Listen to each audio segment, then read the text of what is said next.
Nicht. Das ist geil, ey. So, jetzt nach. Wir müssen übrigens gleich auf Gottverdammt Englisch wechseln. Ja, du fängst einfach an und du hast. Also dein Standbild ist jetzt weg, okay. Yes. So, finally, we're online. Woohoo! After Wow. 2 hours of preparation, we're finally online. So, ladies and gentlemen, as a huge fan of Akai MPCs, which you probably all know, I come across sometimes frustrating issues, such as displays are broken, the floppy driver is not working properly anymore. I need to explain or exchange some RAM, and there is some guy in Germany that will help you with that. This guy is called Wask Audio, and I came across his stuff because not only does he repair and service Akai MPCs and EMU SB1200s, he also has custom solutions for encoders and data wheels. And that was pretty cool. So today we'll talk a little bit about how to repair MPCs and what to expect if you, or how you can improve your MPC. And you can always ask questions. So, Wask, is that spelled correctly? No, Okay. it's spelled Wask. So Wask. hi there, whoever is watching this stream. Yeah, so it's called Wask. So in German, you would write an A with the Yeah. 2 dots on it. By the way, we're two Germans speaking now Yes, English. yes. So it's weird because in the preparation we were talking German all the time. Now we have to switch, but it should work. You know, I studied the masterclass of Wu-Tang, so it should be all right. Yeah. So, as you can probably tell, you are a fan of the Akai MPCs, right? Yeah, not only the Akai MPCs on it's mostly like the old gear which I grew up with the music. Yeah. But I would say the biggest part of it is Akai MPCs. But only the legacy versions like till the MPC 5000. Okay. So, yes. And what is it about the MPCs that drives you towards it? What do you like about the MPCs? At first they were the first who started it. So they are the kind of the initiator of this kind of workflow. So it's going through the hands of Roger Lin, who designed like the first MPC in company with Akai. So he did like the vision for that, but obviously not the coding and all that stuff. And yeah, he like invented the modern way of making music, which is nice because it's coming from a guy who's in person also making music. So then it's different than some people just developing stuff they have in mind. Like when they start like as a musician and say, "Oh, I don't have the tool I need." Yeah. You know, you introduced me like as a guy who also sells like custom parts, and it's similar to that because I need the part. The part is not available, so I have to watch out how to get this part. And if you can't get it, you have to find some solution. And if the solution is good, it's worth producing more than one piece of it, of course. And also, I'm not the only one looking for parts. And also, to be fair, I'm not the only one who does stuff like that. So you have several people around the planet who are like wizardy maniacs like me, who also pursue the same like passion, if you say so.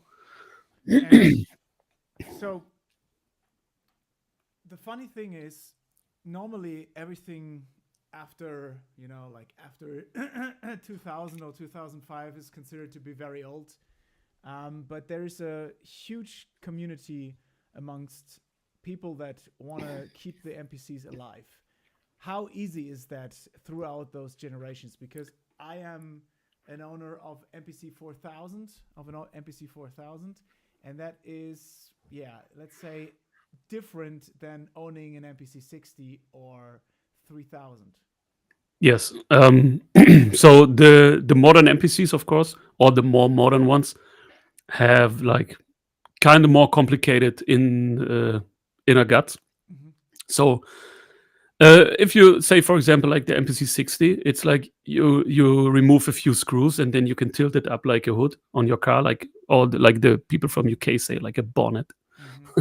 Yeah, so you can flip it up, and you have like dedicated PCB for every part. Like you have the audio board, you have the main board, you have like the excuse me, you have the power supply board and all that stuff. So it's normally quite easy to see what's going on there. Sometimes not, because you have to check out the specs of the chips and all that stuff. So it can get very complicated. But normally it's more like you can see what it's like. So if you, or I always compare this kind of stuff to the car market. So if you have a car from 1980, you open the hood and you can see what's up. You can see each part. There is like no cover on it and all that stuff. They don't try to hide stuff. And I mean, today they say it's for production purposes. And I think in most of the cases it's true, but sometimes they just want to make it complicated for you. And also the shops and the manufacturers and stuff, they are not interested in servicing your gear. They want you to buy their new stuff because they keep updating and updating. So you're saying that there is always a way to repair even the oldest MPCs, but it's getting harder by manufacturers to get parts. So you have to source them individually from for yourself. Yes. One fact is like what you said, but the other stuff is the old boards. They have mostly like through-hole components, which maybe everybody have seen so far, like a capacitor or whatever. And the newer ones have like SMD components. So they are very small. They have small footprint. You have to solder them from the top. So from some parts, you need like hot air guns to solder it, or you need like good skills to do it. So you can't use your grandpa's soldering iron, yeah, like you found it like from 40 years ago. It probably doesn't do the job. It's not heat controllable and stuff. And also the parts getting more sensitive to heat and all that stuff. So it's like a mixture of different stuff. You know, it's not like this is the reason or that is the reason. So it's like, you know, it's like gears. Yeah. There are more parts involved and or more reasons involved. Yes. But the most interesting part for me mostly is the search for old power supplies. So, for example, there are people offering like old power supplies for EMU samplers and Akai MPCs, or there's like voltage converters when you have an MPC from Japan, and that doesn't make really sense, right? You could have a way better power supplies, a modern one, spec'd for all the MPCs, right? Yeah, I mean the parts. If you see, for example, the old MPCs which are produced in Japan, they have really good power supplies in itself, but it's like state of the art. But of course, like from 40 years ago. Yeah. So the quality is all right, but people tend to forget that the parts are 40 years old. I mean, they also instead of 10 years old, they are 50 years old right now, and they also feel not that great. So, you know, it's the same with the machine. Yeah. If you use it, it gets disintegrated over time with all the booting cycles and all that stuff. And the problem is also that people don't care about their stuff. They use it, and they also abuse it. You know, so it also depends on how you treat the parts. But of course, some parts have like dedicated life cycles, and at some point you have to replace them. So there's no way around that. And there are existing modern solutions which has like multiple advantages. Like the first one is easily available, and the second one is it's switching power supply. So for example, instead of having this kind of brick, I mean, here in Germany you have like most of the machines are from USA, and you need the big bricks and all that stuff. And for example, the last machine I got, I don't want to go too much into detail, but the customer sent me the unit. It was an MPC 60, and he sent me like two pieces of two packages. And you know, and I was like, okay, what's in the second package? Yeah, it was like this kind of power supply, and the cable were loose, and It stands like it's 240 volts, but of course I knew it was for the old MPC, so it was 120 volts. So the labeling is off. You don't know what you get. You don't know how is the cabling inside because they look like Frankenstein mods. Yeah. They just put together and they work. It's all right. But for me, especially as someone who loves the service on a very good level, for me, I couldn't use stuff like that. I could try it and then say, okay, I keep the machine, and then you have to update it. At least for me. But you could get a very good power supply modern one and just build it into the MPC 60, right? Yes. Yeah. So the thing is, the only thing that I've seen with the modern MPCs, they become or the modern Akai samplers, they more and more become just like a computer. Yes. Like the Akai S5000 and 6000, they have an Intel chip in there, and they have a Scazzy or sometimes even already in a SATA HD or Scazzy to SATA adapter. So they're getting more and more into the normal territory.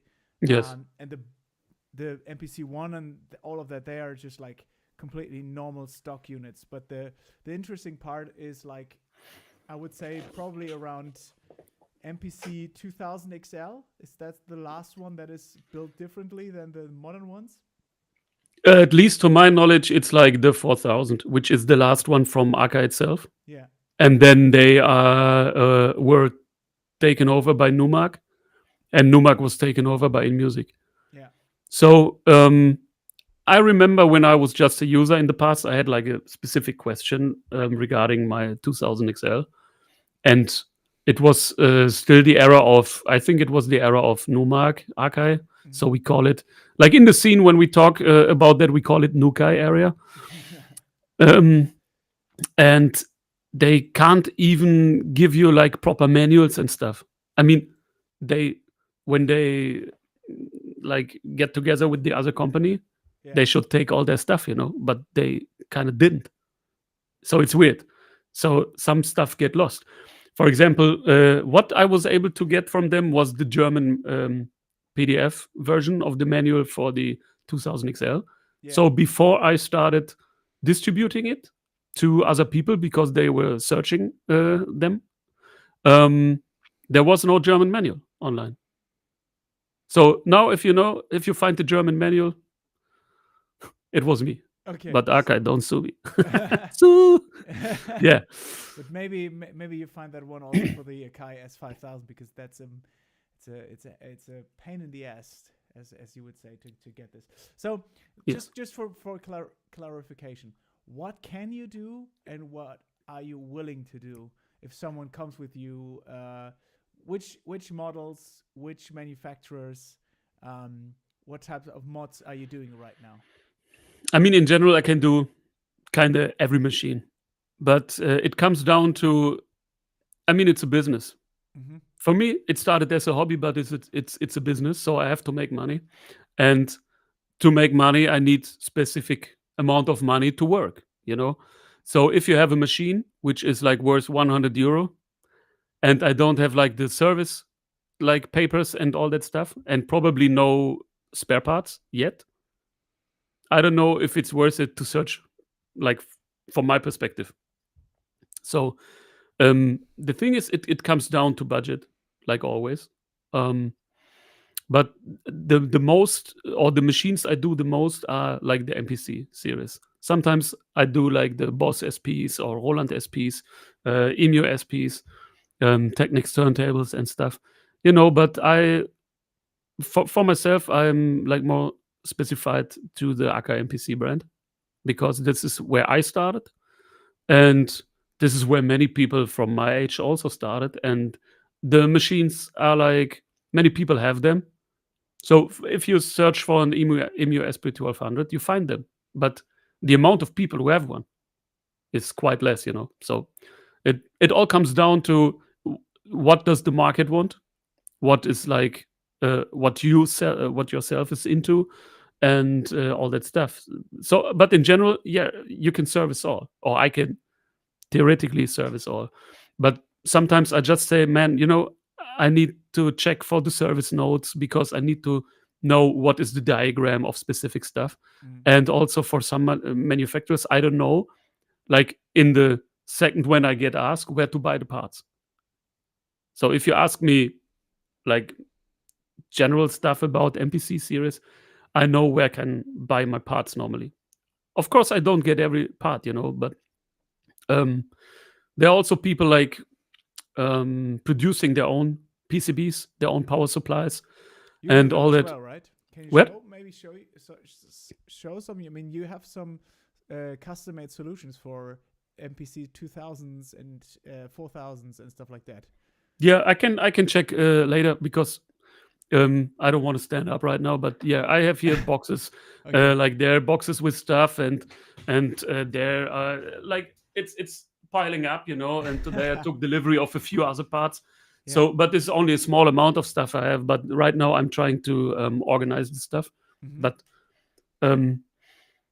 yeah, I mean, I also said or said in the beginning that there are several people around the globe who also do stuff. So I have like, or I know people like in America, I know people in Italy, in Poland, in the UK who do similar stuff, Mhm.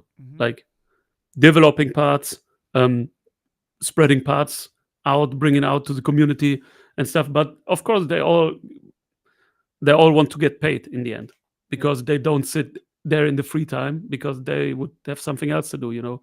I mean, it's passion. I'm pretty sure also, I can't speak for the other guys, but I think it's also passion. This is the main reason. And the second reason, you make a business and then, of course, you have to earn money. Mm. So, I mean, I'm from Germany, so German tax law is very strict. And I can't give you a part for 50 euro if I paid 50 euro for it. I can't give it to you, even if my heart says, yeah, I give it to you. Mm. But I can't. You know how it works in Germany.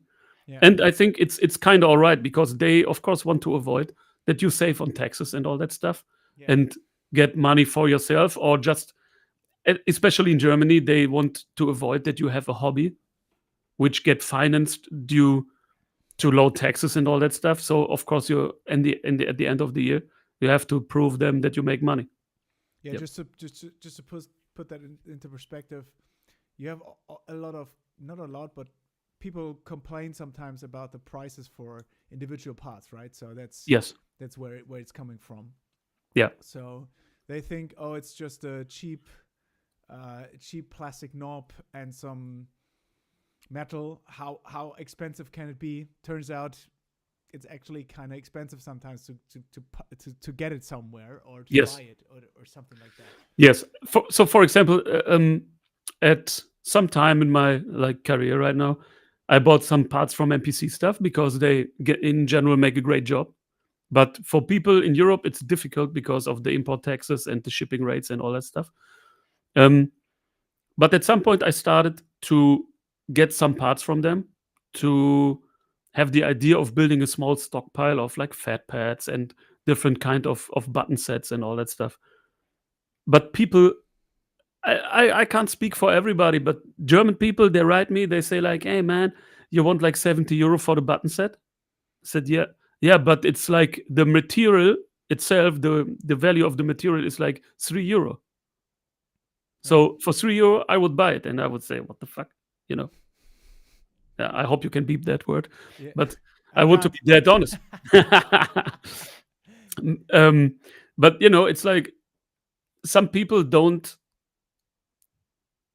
they don't get the hang of how logistics works, Yeah. how business works, and that stuff. And everybody wants to make money, everybody wants to make business, but as soon as they have to pay something, they don't.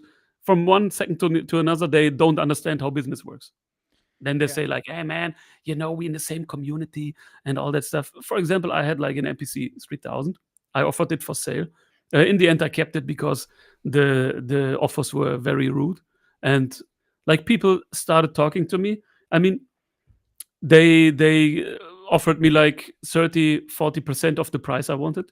Mhm. And they said like, man, I just do music for the hobby, so I can't give you that much of money. Yeah, okay, then just buy MPC Studio and go away. So because I don't have time for that, So it's very difficult. Everybody wants it's like the same. I mean, I listen to hip hop. It's like the same with the hip hop music. Everybody talks about how much money they got, but they are broke. That's it. Yeah, they have to get rental cars and all that stuff and rented ladies, and many of them are just like, I mean, I don't want to discredit anybody here, but they talk about stuff they don't have and pretend to be someone they don't are. So it's very difficult. I mean, if you want to make music for a hobby, you can make music on any machine. You don't need the Akai MPC. Really, you don't need it. But the people who want to buy it for cheap, they want to buy it because some rapper said, "Oh yeah, give me an MPC, I will make a beat, blah blah," and all that stuff. So it's also their heritage. Yeah, But but that's they are broke. that's interesting, because the heritage now, the more I see people like talking about gear, I mean, there's this new generation of Fruity Loops Yes. producers. They never come across an MPC before. They don't know what an MPC is. They don't know what it's worth to us. I mean, there's some kind of like sentimental value to it, of course, but also how expensive MPCs were back in the day, right? And Yes. 3000 was super expensive, my God. And now it's like getting back to that. And also the Akai S series samplers. I mean, we sometimes just, there was like this like really good time from 2006 to 2012 where everything was completely, you could get MPCs for almost free, something like that, or Yes. in rack samplers. And now it's like getting up again, and the parts, some of them cannot be bought new. Yes. That's a big problem. I mean, I have this Akai S5000 now, and I paid for this stupid Yeah. plastic cap for the encoder, 30 euros. Yes. That's the part. I mean, you can't get it anywhere else. It's not produced anymore. So you have to, sometimes you have to bite the bullet and Yes. just get it. Yeah, exactly. And but that's interesting because some people are just they are just saying like, I have this machine, I need the part. Oh, there's only one part, I would just buy it. They don't like complain on the price, even if it's like kind of ridiculous. Yeah, I did. It was ridiculous, but still I had to get it. Yeah, of course. Yeah. I mean, we talked in advance to this call like a few days before, and also my advice was, just buy it. Yeah. Don't think like too much about it because you want to have the part, you need the part, and you don't want to have like, I mean, if you can get an original for an okayish price, I mean, of course, like in the end but it was with shipping, right? Yeah. Like it's 30 euros for a plastic knob, which is in producing it's like 10 cents. Yeah. But you know how it is. Yeah. So and it's the only one. So of course the price can be whatever it is. Yeah. And I mean, of course it's limited Yeah. at some point, but the pricing, of course, seller can ask whatever he wants. Yeah. But some people are like artificially raising the prices. For example, they see like an MPC 60 for 2,000 euro, and they think they are this machine that they have is better because it's from them. So they say, okay, they take 2,000, I take 3,000. Why not? And also people which get kind of ripped off like that, they in the end they come over to me because they don't get what they were promised. Yeah. They pay way too much money. And also a few of them, not all of them, a few of them ask me, for example, about machines, if I have something to sell. And sometimes I have, and then I make an offer, and they say, "Wow, it's too expensive." Yeah, but it's fully serviced. Mm-hmm. I think that's a big part. I mean, I've bought MPCs and I bought used stuff, and what I can say now is people are getting more and more cold-blooded. The last 3 units that I bought, they all had malfunctions. Yes. All of them. All of it. I've bought an effects unit, was in absolute pristine condition, apparently. Yeah, the left input is broken. And then I bought an MPC. Some of the pads had double triggers. and stuff like that. So that it's not like that you, even though they write, oh, it's very good condition. Yeah, I mean, I have the market inside, so I study the market multiple times a day. Yeah. I mean, also there are days where I don't have time, but there are also days where I check for machines like 20 times a day Wow. because I want to buy some stuff. I'm a little bit nerdy regarding that topic. And this is also how it all started for me because I had machines which were broken Mm-hmm. and I didn't have any clue of these machines, but I had to force myself to check it because nobody was able to do it or you didn't find one, you know. And yeah, but regarding your machine, um, there are people, they sometimes they are just sorry, they are just stupid, some of them. So some of them they want to rip you off clearly, Yeah. but there's also a part of people they don't know better. For example, they get used to press the button on the MPC 6 times. They're used to it. So you ask, is the machine all right? They say, yeah, sure, it's perfect condition. And then you buy it and you say afterwards, like, yeah, but it doesn't work. Yeah, it works, but you have to press it 6 times. Yeah, does it work or does it not work? So if you like, I don't know, if you write your exam Yeah. and you have one try, it doesn't matter if it works after the sixth try when you only have one try. Yeah, just push it, exactly. yes or no. It's simple. But people tend to make up their reality. I mean, you see it all around the globe right now. Everybody's crazy, going more and more isolated, crazy, and elbows out. But it's also like a society thing. Everybody's like trying to be better than the other one or make more money than the other person, whatever. So everybody tries a bit to get a slice of the money. That's it.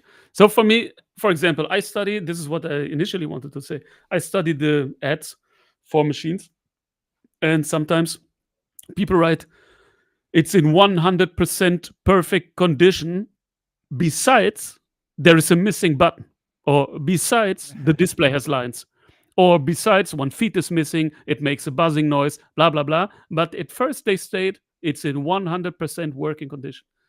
So I don't know in which reality they live, but obviously it's a cool one because I want to join.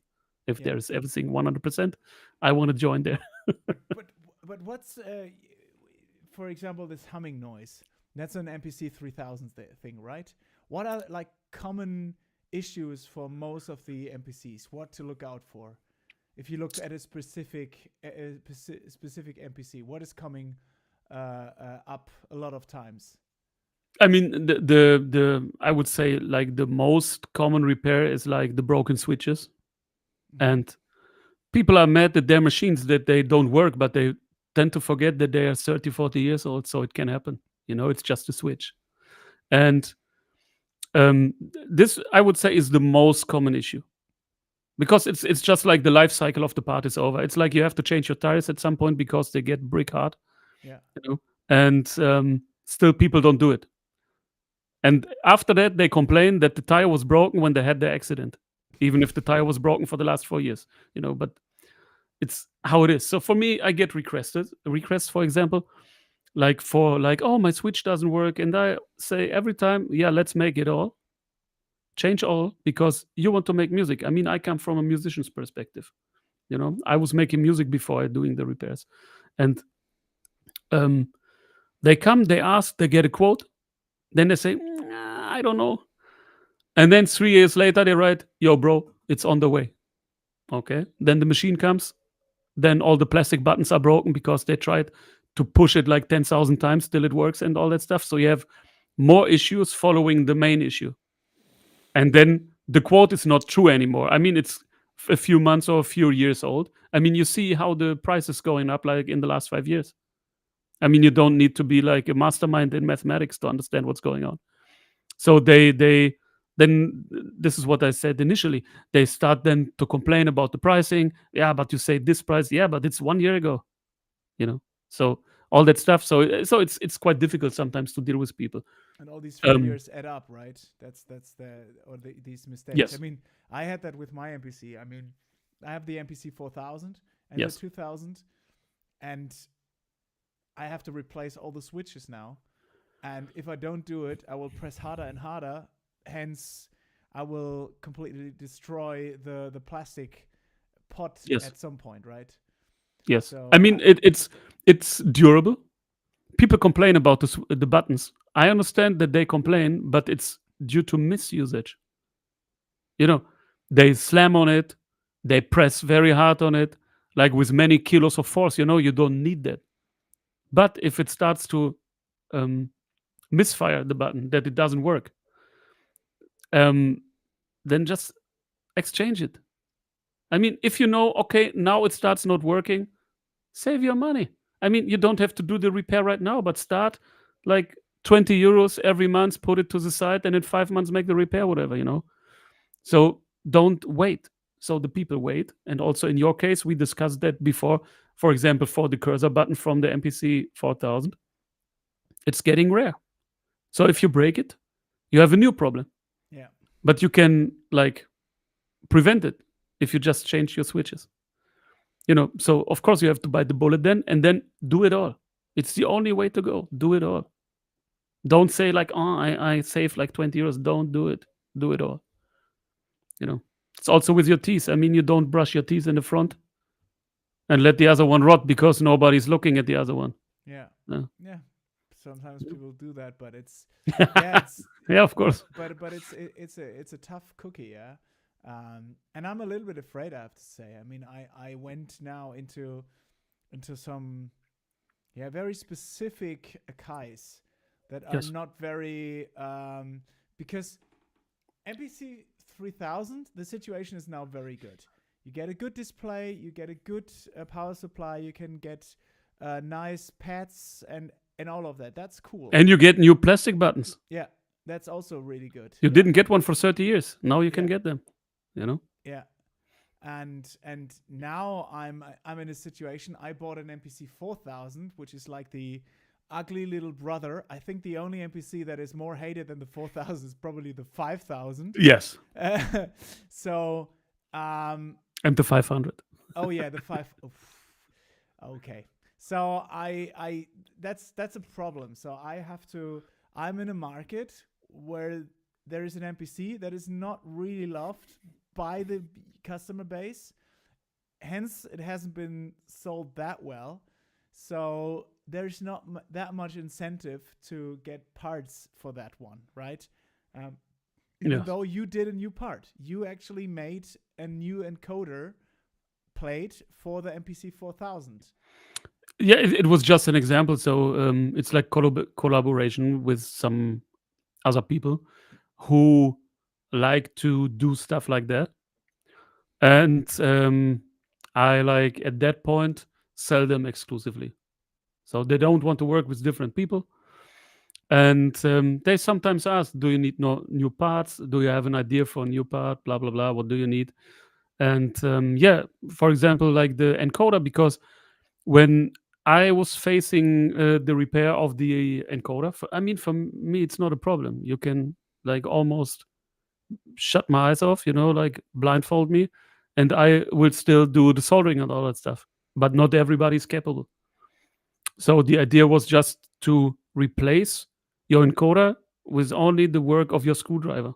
So if you're not double left-handed, you can do it. If you are able to use a normal Phillips head screw, then it's working. You can replace it, and you don't need a technician. And also, some people, with the 4000, I don't know that much people, but it's if you, for example, go on tour with that machine and it's like a crucial part and it has to work, you can just buy it, have it at the side, and even during a gig or tour, if it breaks, you can replace it in like half an hour.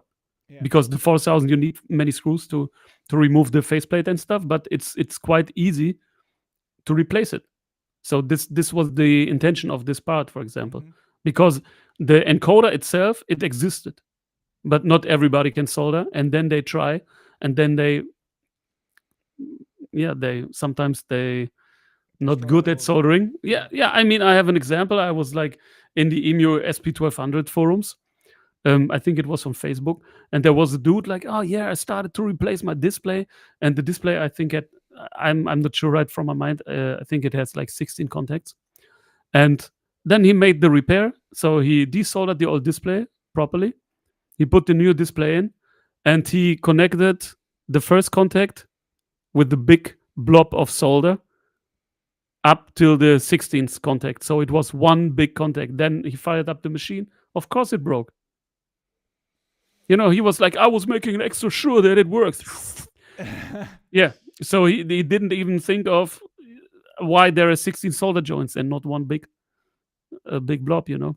Oh, God. And so you have people like that. And I mean, my intention for making all that stuff is to help you out to make more music. You know, it sounds so weird, like a god mission, but it's not like that, because I came from the perspective of just making music, and I know how ridiculous it is and how it kills your workflow if a simple button push doesn't work. If you want to go in the menu, you want to save your beat, but you can't because the mode button is not working. What can you do? Nothing. Record the beat, enable it and whatever, but the beat itself, the project is gone. So, but I mean, it's not like the switch stops working from like from 1 second to another. Yeah. So it doesn't work, then you can start like saving up a bit of money and do some research, you know. So it's much of the stuff is like preventable, you know. And but this was the intention of doing the repairs. Yeah. You know, I did it for me because I was collecting stuff. And then of course you start doing it for friends, and then friends from friends from friends, you know, and then it starts like getting bigger, like normally how a business starts, you know, with everything.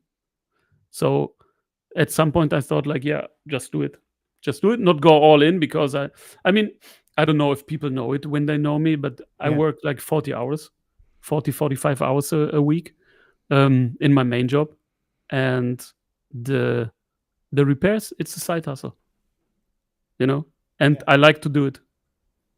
But sometimes to me, to like to do it, it's sometimes not so easy to deal with customers. Yeah, customers are yeah, they sometimes they drive you crazy. I get that all the time. I have that sometimes as well. The interesting part about what you're mentioning is that what I don't get is that people. Oh, there's Tom. He sold his MPC 60. Tom, why have you sold your MPC 60? Are you stupid? Come on. Well, okay. What, Mark 1 or Mark 2? I think Tom had a Mark 1, if I remember correctly, right? Like this one. But I didn't bought it from Tom. No, they cannot see it. I probably have to switch. Wait. Yeah, now you can show it. It's here. On this side, yeah. There's the Mark 1. Where is it there? There's the Mark 1. Yeah, but I can't twist the monitor because I only use the monitor cam. This is why the quality is so weird. Yes. Yeah. MK1. Okay, you can switch back. So I want to see you when we talk. yeah. He had an MK1. Yeah. Yes. I remember that correctly. Beautiful machine. So the interesting part now is that it's super easy to have a modern workflow with all those MPCs. When I saw the stuff that you can do with the Zulu to Scazzy stuff, it's freaking awesome. So maybe you can explain a little bit how that came about and what you can do with that, what the workflow will look like. I mean, before the Zulu there was the Scazzy 2SD. So for me, I was using the Scazzy 2SD more, because the Scazzy 2SD for me it just suits my workflow better, but they are not available anymore because the Zulu, it works with images. So I didn't check for myself personally how to access your files inside the image files, because I mean, you're opening an image, a digital image. Oh, that's different, right? Yeah, you have the image, and then for example on the 60 you can format the image to like 960 megabytes or whatever, and to have like 26 partitions of, for example, like 10 megabytes or more, whatever you want, you know. But I mean, with the machine with 1.5 megabytes of RAM, you probably don't need much on one partition. So at least for me, my workflow is I have one beat one partition is one beat, you know. But the best thing about that is that you can back up the files, because like the floppy disks, they get bad, the zip drives, they get bad, you know. And also the good thing about the Zulu and the Scazzy 2SD and all that similar stuff is that it's available. I mean, in the past it was a pain in the ass to get a card reader, a working one. They were so expensive, and now it's like, I would say it's cheaper than ever before, you know. I mean, of course, prices raised like like in the last 5 years, but I mean in general, you know, you can get the parts, they are fresh from the factory, so you don't get like old components and all that stuff. And you can just, for example, if you take the 60 and you have the Scazzy option inside, you can also put the reader inside. So I have it also. There is where is it there? There's no floppy inside anymore. So I removed the floppy drive, and there's a Scazzy 2SD inside, which is the same manufacturer like the Zulu. And I can use it, and I still can use the external port on the back, you know. So I can still daisy chain like a zip drive or whatever. So it's greatly accessible, and I would say it's the best option. And of course, or especially when it's going to your music, to your creativity, you shouldn't save the money on the drives, because it's your work. I mean, you sit there, like, I mean, also different people. Some people work like, I don't know, like 10 sessions for one beat. Some people make 10 beats in one session, you know, it depends. But especially if you're crafting stuff for so long time, or if you're so busy that you only have 20 minutes every evening to make music, and then you lose your music because your zip drive goes bad. I mean, it doesn't need to be like that, you know. So just so the workflow is different for certain MPCs. So if I go, for example, for the MPC 4000 that already had HDD in, and I have an SSD in there, so I don't need to bother about Scazzy, right? Because I have a modern SATA bus that I can use. That is different for S3000, S5000, and also the classics S1000. So there is this Scazzy bus on the main board that is usually taken to the back, right? And then you can daisy chain that. And what you are saying is we can exchange the floppy drive on the front, use the Scazzy bus, and have a converter that now gives me an SD card on the front, and then I can use an SD card and read the files. Yes, so normally you have, like, for the Scazzy ports, you have like the I think it's 7 drives which are possible in a Scazzy bus. Normally one is reserved, but you can, for example, on the Zulu, you can emulate like 6 drives. 6 drives in one SD card. Which so can be as big as you want. Yeah, for example, like if you work with images, like you can have, let's say Scazzy ID 0 is your sample breakbeat CD. Scazzy ID 1 is your image for saving your beats. Scazzy ID 2 is, for example, like drum and bass, drum loop CD, whatever, you know. So you can work with that, or you can like just use like 1 drive or less than 6 or 7, and then, for example, put a zip drive in the back and load stuff from the zip drive from your homie or whatever you're making music with, you know, your music partner, whatever. And also regarding like the modern storage solution, it's cool because we're getting more interconnected due to all the globalization and internet stuff. And so you, for example, you can make like the foundation for a beat, and you can upload the file to Dropbox or Google or whatever, and send it to San Francisco to your homie, and he can work on that because he has the same machine, and he can like extend the mix, whatever, add some stuff, upload it again, and send it over to you. You put it on your Scazzy, you know, and so the file exchange is easy. Yeah. And I think it's very good. It's very good. It's a great option. And again, the price is very good.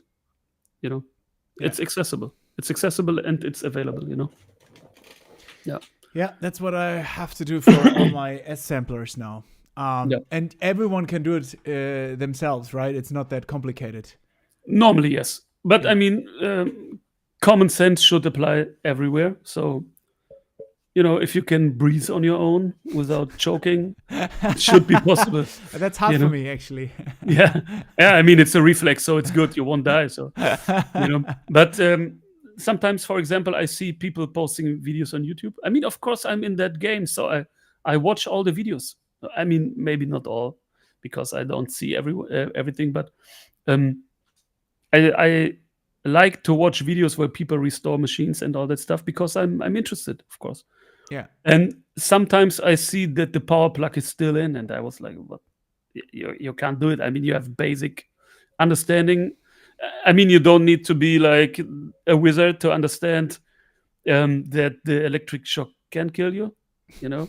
So I mean, if you are aware of that, and you are able to unplug the machine and don't put your fingers inside the power supply and all that stuff, then you are able to install it on your own normally. And also, if you like run into issues, you have like the forums and all that stuff. And also the manufacturers of these kind of drives, for example, are very open in the communication and try to help and all that stuff. So there's also great community. Yeah. Yeah, cannot wait to do that with my S6000 and 5000 and all these samplers, and still use the Scazzy Bus. That's super cool. Yes. Cannot wait to do that. And by the way, the interesting thing is that even though you have the SD, you need to probably format that one with the Akai, right? Yes. So you better format it. So you put in the SD, it's exFAT or FAT32 formatted, and then you format it again correctly with the Akai. Or what is the no? What is It's the workflow? it's different. For example, for the MPC 2000, if you install the Zulu drive, you can upload like empty images to the machine, which correspond to the SCSE ID. So, for example, I don't know, image 0 is Scazzy ID 0 and all that stuff. And then you have to mount, like physically mount. I mean, the machine thinks you change the drives physically, but you don't. You just switch it inside the machine and switch another port. But it's still like accessing the same drive. And then the blank empty, like the empty image file, this is the one you format inside your sampler.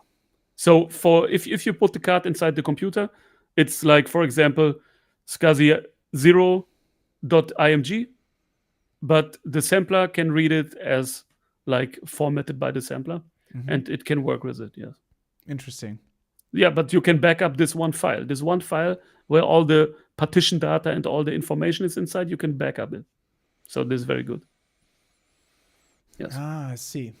And you can, and it's bigger than a floppy with 1.44. Yes, this is what I don't get. I mean, people have like MPC 2000, for example, and they have the floppy drive, and there is a solution to install an internal Scazzy drive. And I mean, it costs some money because you need the drive, you need the converter, and NSD card and the cabling and that stuff. But the problem is, people say, "Oh, it's not worth it." Then they buy the Gotek drives, which are fine for some use cases and some machines, but you will still have 1.44 megabytes.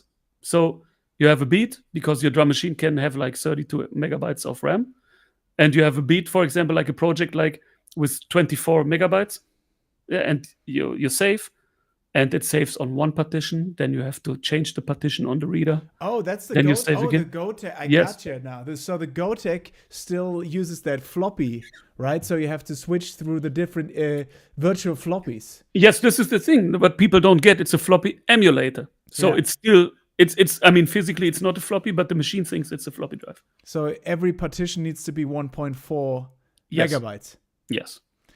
Which is a huge bottleneck. Yes. For example, if you take the SP1200, it's not a problem because the SP1200 has like 384 kilobytes of RAM. So it fits, For the MPC 60, it also fits, but if you have the RAM expansion, you can have 1.5 megabytes. So if you have a full RAM beat project, whatever, you can't save it on one disk. you know. And also you're working on the 60 with the, like, I don't know, what was it, 750 kilobyte disk or whatever. So it's even smaller. It's double density so it's DD instead of HD disk. So the one you refer is like HD is 1.44 megabytes, but the old machines work with 720 kilobytes or something like that. Okay, so interesting. So what would you say is the best solution now for someone like me who has an S6000, which has an HD in there, an old one with 3.2 gigabyte, I believe. So what would you do? Go for the SCSI to SD? Yes. Not I mean, SSD. we can talk after the stream about that more in detail. Yeah. Because I don't have like any of the specs of the S5000 and S6000 in my mind right now. Yeah, because nobody uses them. Yes, they are bricks like dinosaurs. Yeah, but I mean, you can't get any, like, I mean, you can't go wrong with that route. You know, it's I mean, it's just the drive. I mean, what is the drive price? Like 150 euro is all. You know, I don't know. Just we're talking about the Zulu now, no? Right? Yes. Yeah. Yes. Yeah. I like the I always was a fan of this idea of having an SSD inside, but then I made the then I got someone made it for me. By the way, I can't see you. Where have you been on your video? I can't see you. You can't see me? No. What? At some point when you switched, you were removed from my screen, so I don't know. Oh. That's strange. Wait, I have to check that. So I made the first one with my there we go. There you are. My EMU 6400 has the SCSI thing, and I actually love it that I have the small SD card and I don't have to open up everything in order to get to the SSD. I freaking love that I can do everything and just exchange the SD card and make a copy and a backup of that and just go back into there. Yes. I mean, if you have multiple machines, you can also go the route with only one drive, which you put external, and then you can chain it to different samplers. Yeah, that's super cool. But for me, I prefer to have like everything in the box. I mean, I don't know how many drives I have. Like, I really, I don't know. Yeah. 20, 30, I don't know. Cards, and that's also the point, right? The Scazzy Bus is 60 Mbit per second. So you can get the cheapest SD card there is. There's no benefit in getting a SanDisk Extreme Pro with 200. There's no... Yeah, and also I only, when I distribute like for the machines, I only put like the smallest card inside, but I really only for my whole life only use SanDisk. So I don't buy any other drive. Yeah, I'm a SanDisk guy as well. Yeah, but you know, this is what I mean, or meant before, like when people go the cheap route. They say, oh yeah, you know, the SanDisk card, it's 20 euro. So I buy the whatever card for $12.99. Everything. You know? There's everything on the SanDisk drive. There's all your samples. Yes. Jesus. Yes. Get a proper drive, for Christ's sake. Yeah, I mean, it's the same with the tires. You know, the analogy works. It's the same with the drives. I mean, fun fact, I was driving to work the other day, and one guy at work, he has like an AMG Mercedes. And it was winter times, and I was like, yeah, man, you're driving this way, because he's living in my quarter. And I said, man, you're driving this way to work. Why don't you drive there? Because it's less traffic lights and all that stuff. Yeah. And he said, yeah, but it's downhill. I said, yeah, so?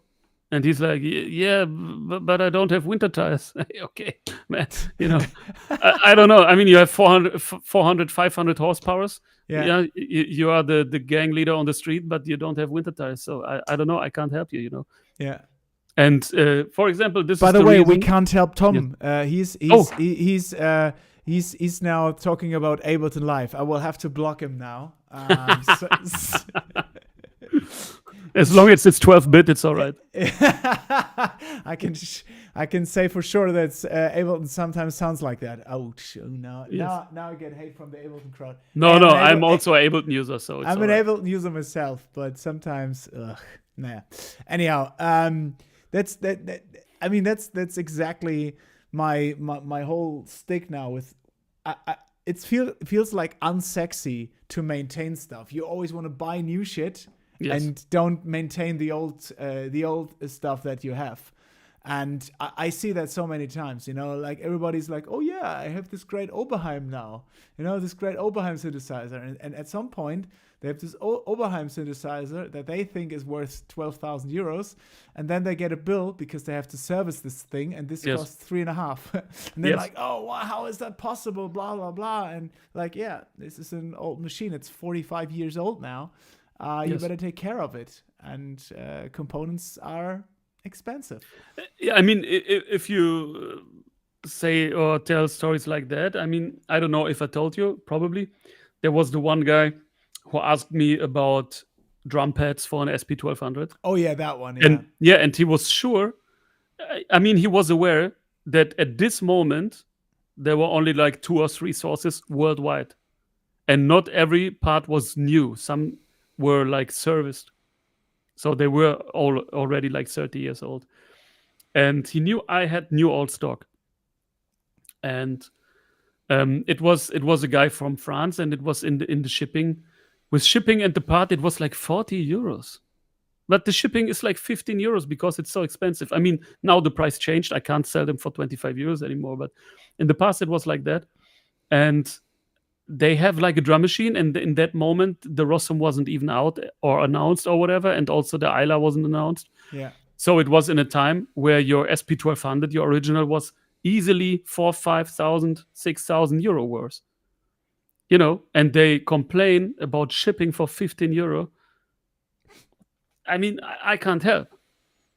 I can't help them because, I mean, I can't say for this person especially, but I know this kind of people. And this kind of people, they have the nicest shoes. They have the Flex AMG car, and all that stuff. They have all the new shit, but they don't willing to pay like 40 euros for a trumpet with shipping and tax already imported because I had the old stock from seller in USA like 15 years ago, 20 years ago, somewhere around that time, because I was looking for a replacement for mine. I didn't even have to replace them, but I was like planning ahead and thinking like, oh, I mean, the machine is like 25 years old, so where do I get parts from? And then I saw that one seller had the pads, and I bought them all.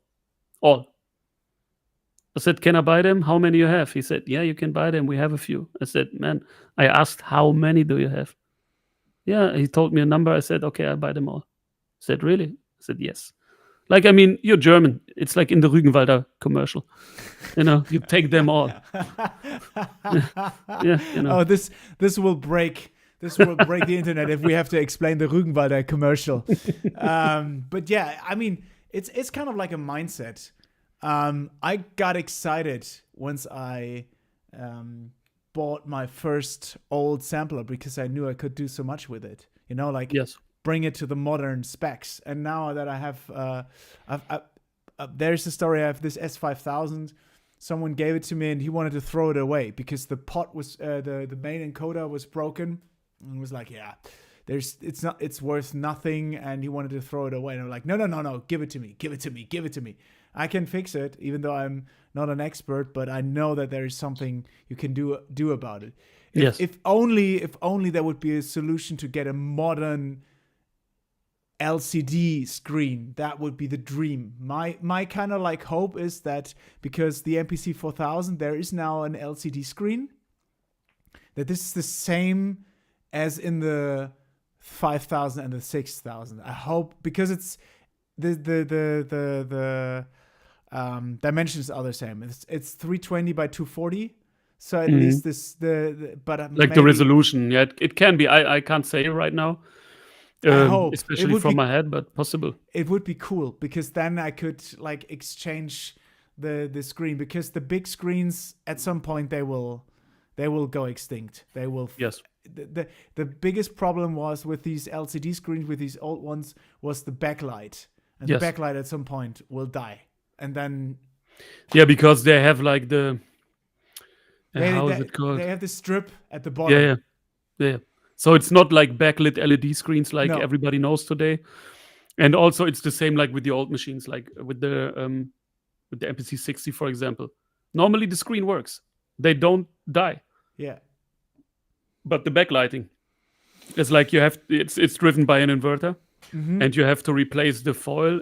I mean, it depends on your usage, but I would say like every 3 years you have to buy a new foil. But also at some point the inverter goes bad, and you still have to solder and open the machine, and just buy the screen.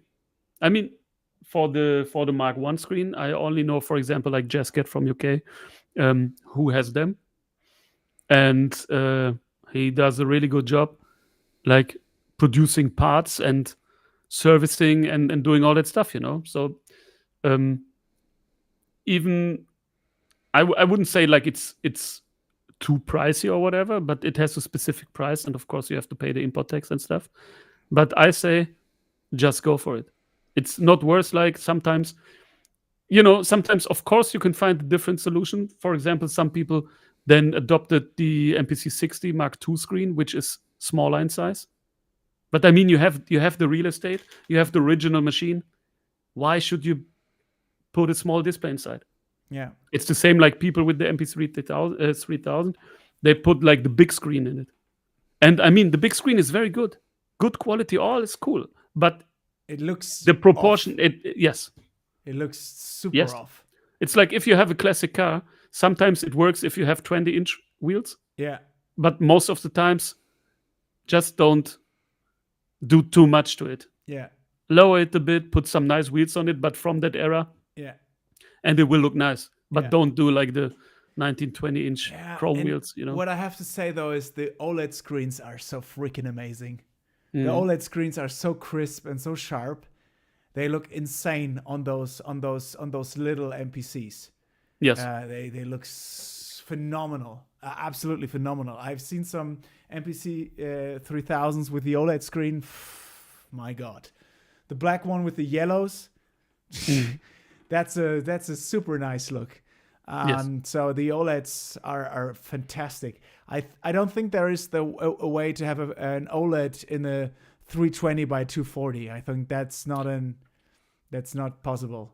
I mean, you can sell your body behind the train station and then gather some cash and go to a manufacturer in Asia and ask them to reproduce it in OLED style. It works, but you have to put all the money in. And this is also where we come back to the fact that people complain about pricing. They sit in their home, like making music, destroying all their gear, without maintaining it, and then complain about somebody else who did all the journey of getting manufacturers inside, of sending samples, of reviewing, of getting cash in advance to buy, 500 displays in a batch, and all that stuff. And then they are still complaining. I mean, they have the possibility to buy a display and have it, like, in less than 1 week at their home, and it's brand spanking new. And it's like, like 100, 200 euro, whatever. And they still complain.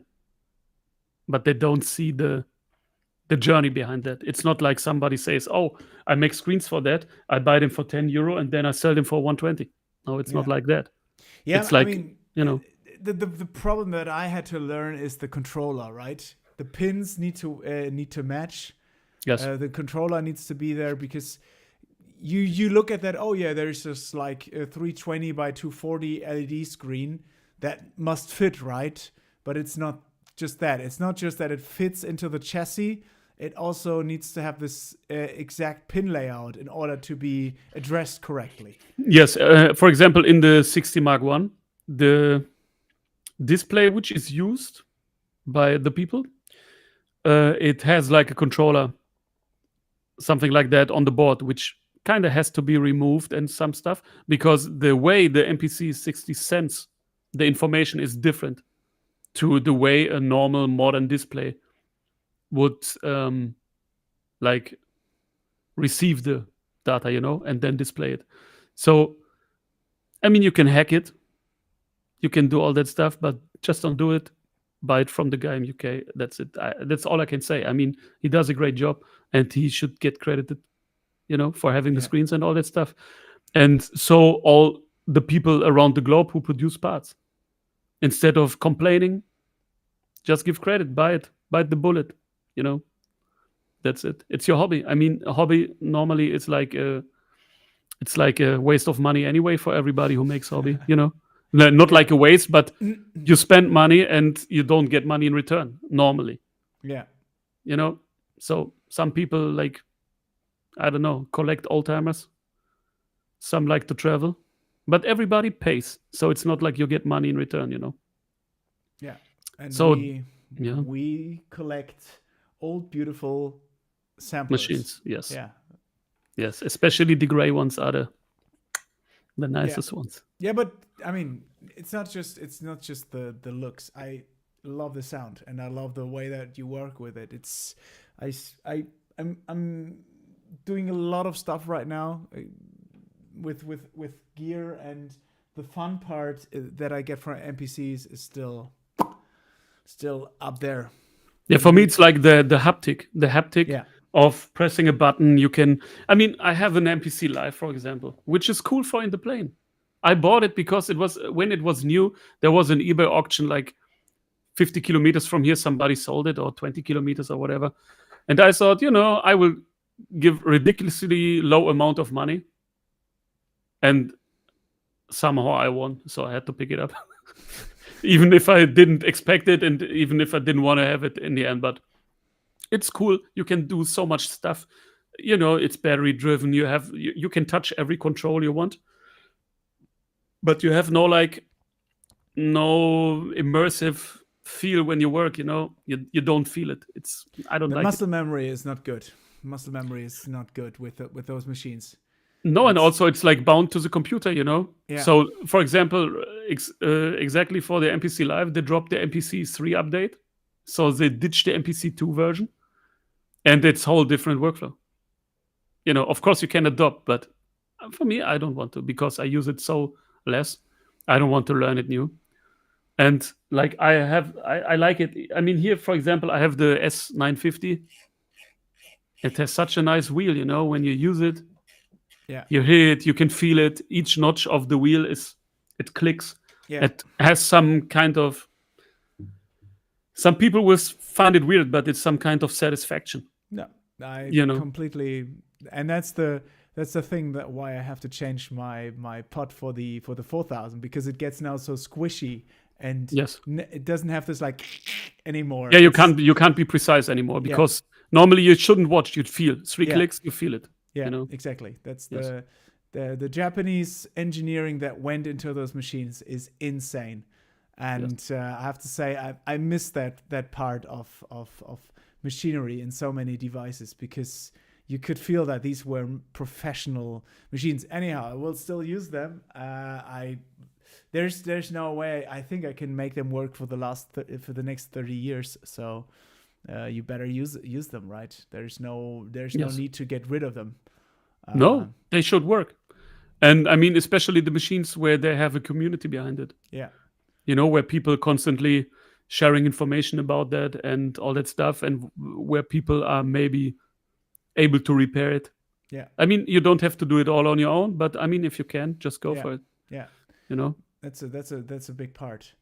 Yes. Yeah. Yeah.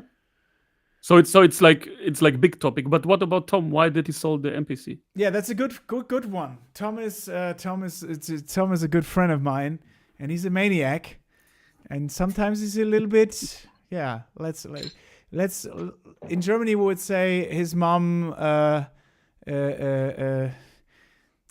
dropped him a few times on the head. Ja, passiert. So Tom is also from Germany, right? Tom is also from Germany, yes. Tom, warum hast du das verkauft? Was soll das? Ja, echt mal, Tom, was machst du denn da? Ist so. We will lose our viewers. No. They start to learn German because it's funny language sometimes. It's a very funny language. It is. No, but I mean, we didn't try it before, you and me, to talk English. Yeah. I mean, I'm capable of talking English, you too, and it's cool because I'm also used to it because of my old job and all that stuff. So yeah, it's not that complicated. Sometimes it's a lot like and all that stuff. But it's funny if you talk to a German person in English. Yeah, it's kind of funny. It's super funny, but it's also it's also weird, you know. Normally we would sit here and just like talk in Yes. German, but we want to have everyone to understand what we're saying. Yes, but the funny thing about the German talking or about the English talking when you're German, both parties are German, is that when I make a joke, for example, or say something specific, you can relate to it Yeah. because you have the same kind of humor behind it. Yeah. You know. So it's still funny how the interaction works between people, That's even if true. you talk different language. Then yes. Yeah. Tom has a good explanation. He bought guitars. Yeah, Tom, but I've seen how many guitars you have. It doesn't count. That doesn't count. That there should have been a place for that MPC 60. There should have been a place. Yeah, but honestly, that's also a thing with people. I mean, you come more from the background of hip hop. I come from hip hop as well, but I also went then heavily into house and electronic music. And what I have to say is that because of my different hearing, because of electronic music, because electronic music is not as dirty as hip hop, I tend to lean towards the newer S samplers more. So my perfect sounding S sampler probably has been the 3200. That was my go-to, and I was never really into the 950 because that lo-fi characteristic never really it didn't catch your ear. It's all right. Yeah. I mean, the great thing about the 950 and all that stuff is like you have different sample rates. Yeah, exactly. For example, the 60 has the same sampling engine, but it only works with 40 kilohertz. Yeah. And on the S950, you can go down, I think, to 3000. Excuse me. It's bubbly here, you know. Germans like their sparkling stuff. Yeah, and I can't drink beer, so it's lemonade. But but it's kind of cool. I mean, the good thing or the cool thing is I'm not like engstirnig. What is the word? Narrow-minded. Yeah. So this is the good when you're German, I can ask. Yeah. So the roots of the electronic, like especially like house music and the hip hop music regarding the production technique and the equipment which was used is kind of same. Yeah, absolutely. So also like the jungle, drum bass, and all that stuff. It's very cool that they have like so many common production techniques and machines. I mean, for example, also like if you take, for example, like the French house stuff. Yeah. And like how do I call it? The band. They have Funk. they have the SP1200, for example. They have. Yeah, and stuff like that. Or the song, like the music sounds better with you. Yeah. Like you can clearly hear it's an SP1200 loop. Yeah. At least for me. I mean, I don't know if it's and proven. that's totally true. There are these different eras, right? Like filter house. Yes. There you would go into the old school, but I come especially I'm into like, and that's the funny part because I researched some stuff for the S5000 and S6000, and you can clearly hear that all the drum and bass guys, they love the 6000 and the 5000 because you have these like super tight percussive drums on the 5000 and on the 6000. And the drum and bass guys, they have been split in the middle. They were like either 5000 guys or EMU guys. So all the drum and bass is mostly done on the 6400, on the Ultras, or on the E64s or like that, because you had always like this oomph on the, and this griminess on the low end. So these guys were like heavily into those samplers. And I have to say now, I freaking love this like crystal hi-fi clear aesthetic that comes from the S5000 because you can make these like really lush chords. It still doesn't sound as sterile as a software sampler, and it's always funny, like people, it sounds like a software, like a VST. No, it doesn't. I've tried all the samplers in the box, and they don't get as close in any shape or form to the because they are like, at least for my explanation, they are programmed too good. Yeah. You know, too clean, and it's also like the characteristics of the old machines. They did what was budget friendly and the best at that time. Yeah. And this is what defined those eras of machines and music. you know. But for example, if you take the EMU SP1200 and you don't pitch, it will just sound hi-fi. Yeah. I mean, of course, not 100% like the source material. There's a round off, yeah, sure. Yeah, but if you, for example, just check it, I mean, you can go on my YouTube. I mean, for somebody who's watching this, go on the YouTube, search for WASK, which is my name, like Wask, and you find my channel, and there is like a video comparing, like, it was the drum break, I think it was Skull Snaps, and it's running in machine pitched and down pitched again, and also with the SP1200 emulation, and then the same like in the MPC 2000 XL, in the S950, and in the end in the SP1200. And if you listen with headphones or with your studio monitors, you will immediately feel, I mean, you hear it and you feel it, how big the sound is on the SP1200, because it has so much thumb in the bottom end, which is crazy, even if you don't pitch or whatever. And I tried to keep the levels the same. I mean, I can't make sure that it's 100% the same peak or RMS loudness levels, but it should be the same, and you will be impressed how much it gives to you. And the funny thing is about the old machines, people try to emulate, for example, the SP1200, and they use plugins, and it's kind of mixture of filter and ring modulation and stuff, and sometimes it sounds very good. But due to the fact that you have like the dry and wet signals, and you can tweak it till you think it sounds like an SP1200, and then you make the same on the SP1200 and it doesn't sound the same. Or, for example, I had a beat for a friend, and it was initially a beat from, I think, Machine or whatever, and he wanted me to remake it in the SP1200, and it's cool. I did it, but for the flute sample, kind of flute-ish sample, what was inside, I couldn't use the pitch version of the sample because it sounds so horrible with the anti-aliasing, you know, with the artifacts which get in the sound due to the pitching algorithm from the SP, that we had like to Frankenstein it back together. But the drums are then from that, and it's funny because people, this is what I want to say, people try to make it sound like they think it would sound, but it doesn't. And this is the funny thing about the old machines. You use them in a specific way and they have a distinctive sound, and you don't have to think about it, and you can't alter it. Excuse me. You can't alter it so much. So you get some sound in, you pitch, you get the sound out, and this is the sound you get. Of course, you can tweak it after that inside the DAW or whatever. But I mean, you don't try to wet and dry and put this FX on it. And this is the problem with the MPC Live, for example.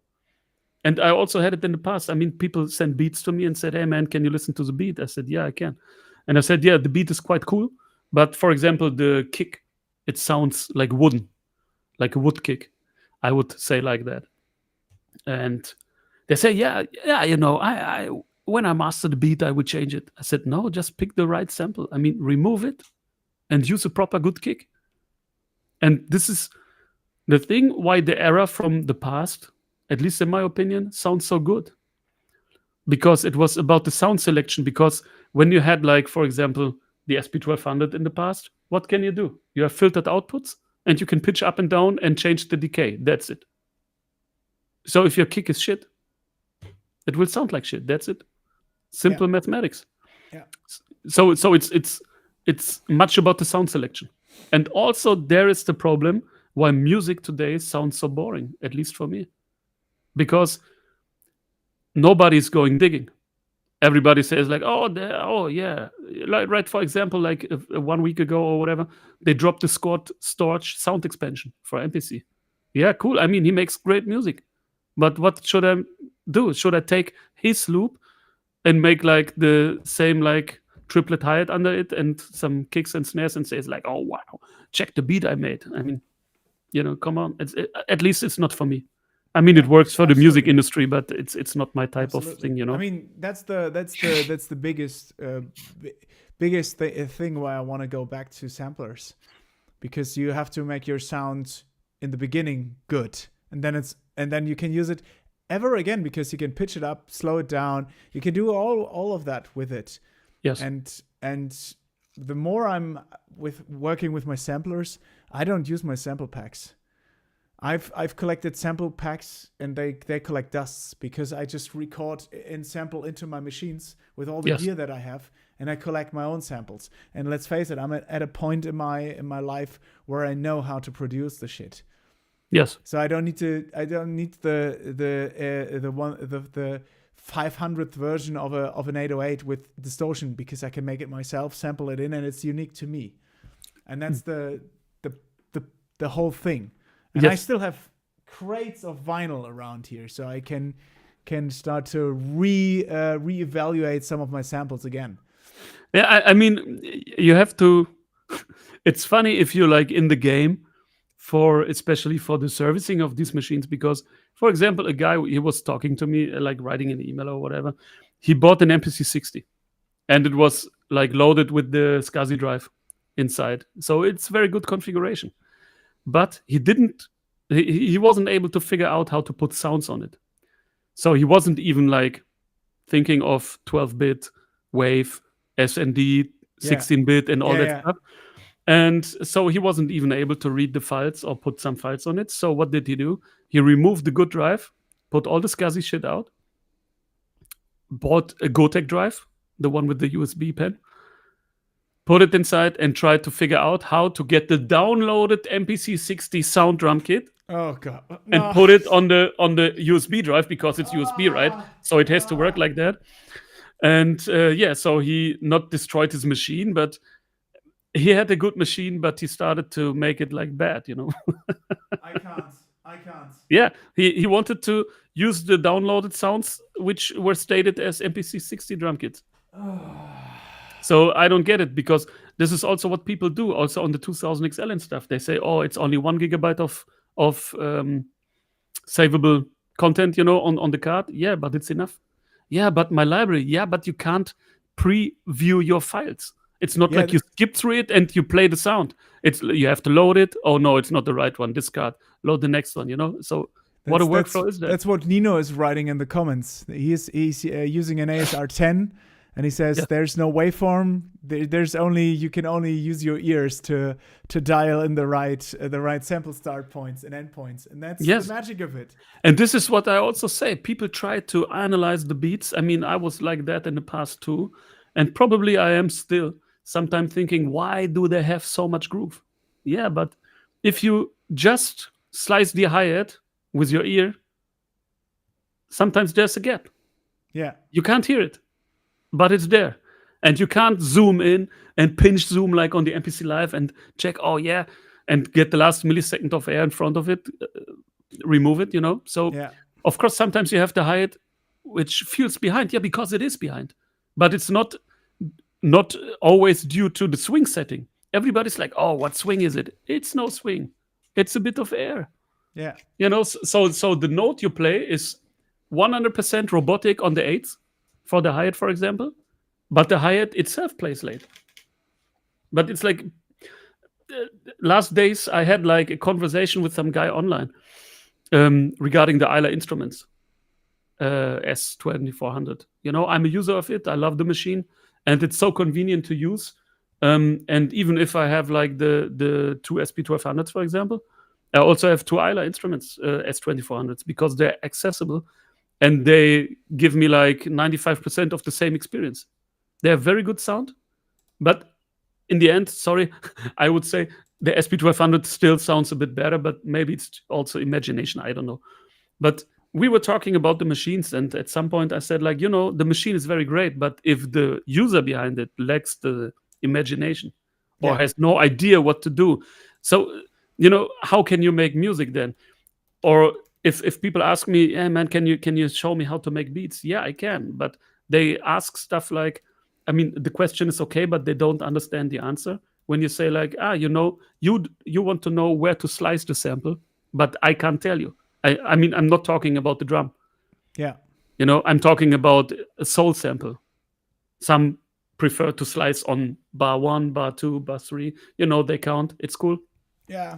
But for me, I pick short parts, I pick long parts, but I pick like what I want to slice out of the whole, and it's not like there is no formula. I can't tell you, yo, every time you hear, then you slice, because sometimes it's not like that.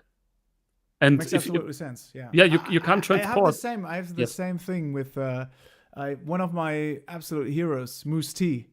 Yes. He gave me one of his Was it the banks. I'm horny dude? Yeah, yeah. He gave me one of his samples from his S3000. So I loaded them into my modern MPC 4000. And he obviously dialed in everything by numbers and ears. And I saw there were all these gaps. Yes. There was a lot. Not just a little, but a lot. Like maybe like 3,000 samples in between. Yeah. And he always had like these super interesting hits where there was the hi-hat and the snare. So he was tsk-kum. That was already there. And if you put it in the right tempo or you pitch it down, you get this like wonky shikum that you can put on the beat on top of it. And it's then you have this like really strange thing if you listen to it soloed. But if you use it in a context, then it starts to like really make this like funky feeling that is completely different. So I'm more and more thinking about getting one of the samplers that doesn't have a waveform. So 3000 is sadly seems to be the only thing. I had this with 3000 from a friend and tested it out. I was really underwhelmed by the fact that it was the headphone was noisy, the classic, yes, that one, and that you always had to go into the menu sample, then another sample, and it's not as intuitive as a 4000. But the sound, Jesus Christ. This is the normal solution for your whiny headphone, because normally it's on machines where you have the card reader inside. Ah, yeah. And it's due to the reader not being properly grounded. Ah, yeah. Yes. By accident, I have it on the table. I mean, I didn't know we talk about that, but I was making some cables today before we had the call. Ah, look at you. Yeah, because I was waiting on a few parts and they show up with DHL today.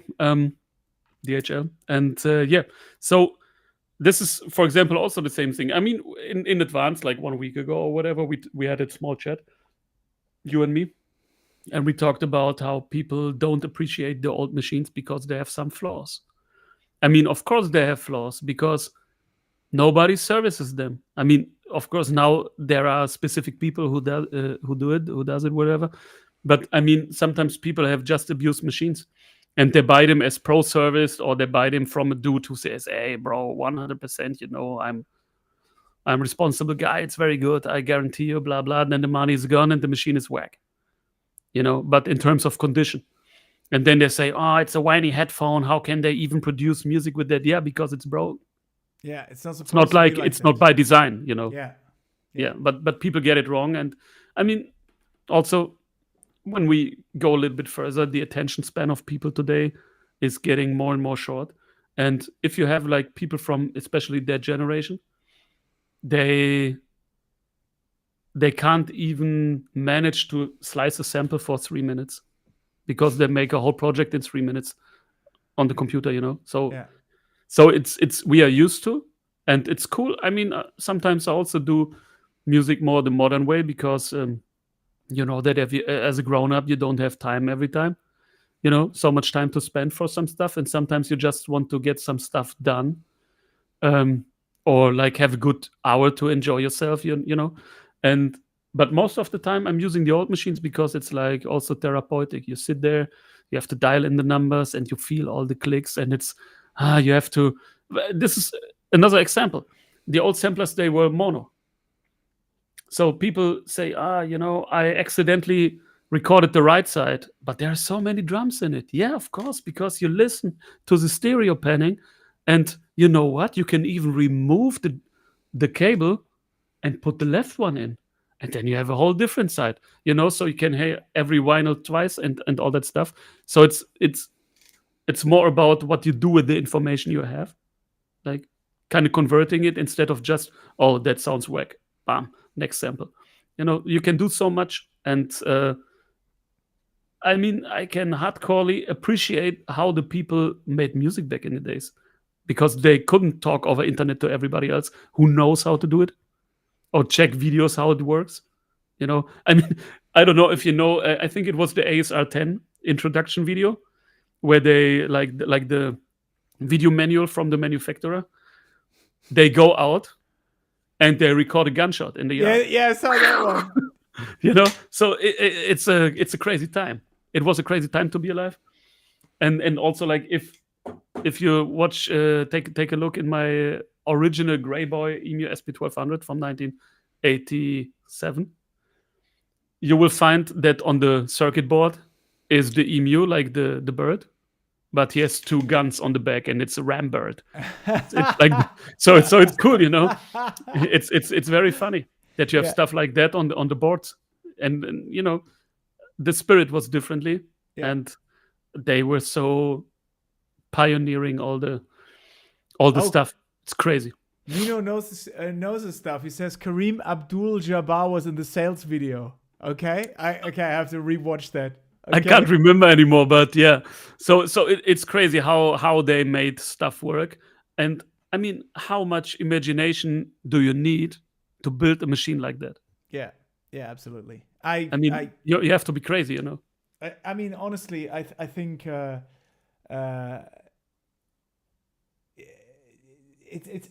find it so fascinating that these guys were just doing it, and they had so much, and they all came out of like a musician's mind. So I cannot